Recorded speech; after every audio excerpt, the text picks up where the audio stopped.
कविता अपने माता पिता की बहुत लाडली थी। 3 बड़े भाइयों की बहन थी।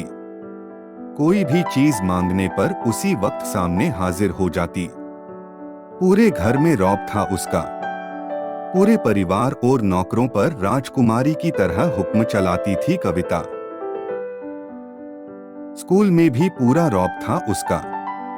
बड़े घर की लाडली जो थी वह। ऐसे ही उसने कॉलेज में दाखिला लिया। उसके ठाठ बाट, बड़ी गाड़ी में आना जाना, हर दिन नया फैशन देखकर हर कोई उससे दोस्ती करना चाहता था।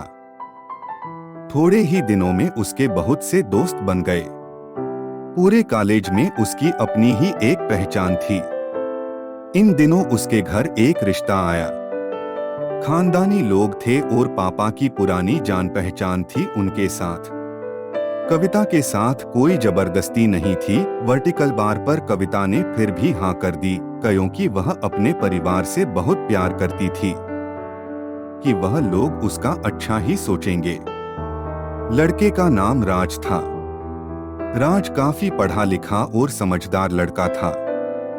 ससुराल वाले भी बहुत अच्छे थे। ससुराल में कविता की जगह वैसी ही थी जैसी कि मायके में। कोई भी कार्य कविता की सलाह के बिना नहीं होता था। सबकी लाडली बहू बन गई थी वह।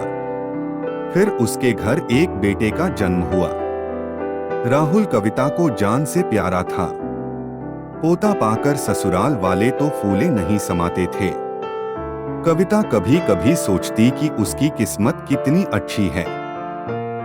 उसका हर अपना उसे कितना प्यार करता है।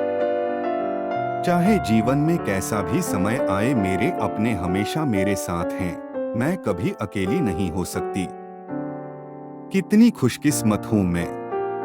पर शायद कविता की खुशियों को उसकी अपनी ही नजर लग गई थी।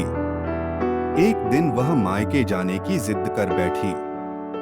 राज को बहुत काम था, लेकिन वह फिर भी उसे ले गया। रास्ते में उनकी गाड़ी अन्य गाड़ी से टकरा गई।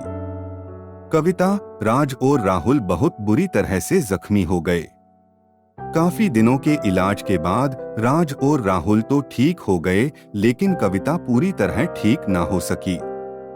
सर पर चोट लगने के कारण वह अपनी आंखों की रोशनी खो बैठी। अब कविता की किस्मत जैसे उल्टे पांव चलने लगी।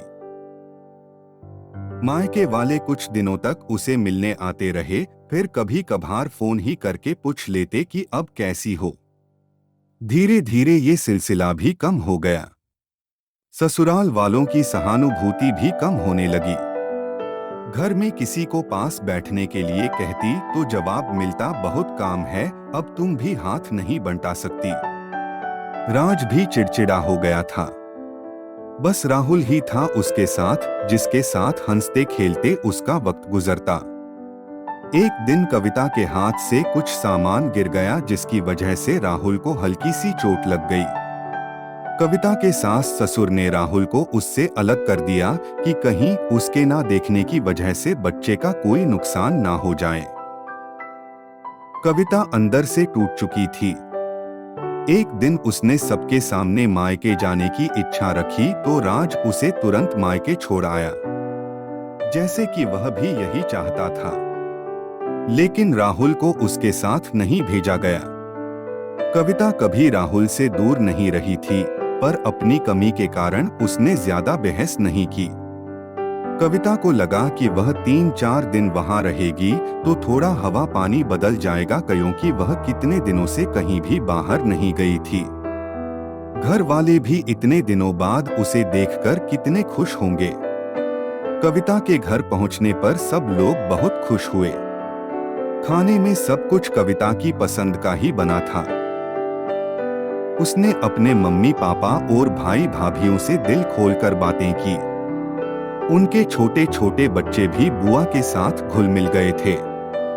रात को सोने के वक्त जब वह कपड़े बदलने लगी तो उसे पता चला कि उसका बैग तो बहुत भरा हुआ था। वह सब समझ गई। वह बहुत उदास हो गई। कुछ दिनों तक तो सब ठीक रहा, फिर जैसे सब बदलने लगा। सबका व्यवहार बदल रहा था। वह लोग जैसे थक चुके थे उससे। सब लोग घूमा फिराकर पूछने लगे कि राज कब आ रहा है, उसे ले जाने। वह बहाना बना देती, जबकि वह जानती थी कि उस घर में अब उसके लिए कोई जगह नहीं। कविता से चलते वक्त कुछ ना कुछ नुकसान हो जाता। थोड़ी बहुत टोकाटाकी उसे सुनाई देती, वह टाल देती। एक दिन उसके हाथ से लगकर एक कीमती फूलदान टूट गया। छोटी भाभी ने बहुत हंगामा मचाया। कविता के माता पिता रोज रोज के झमेलों से तंग आ गए थे।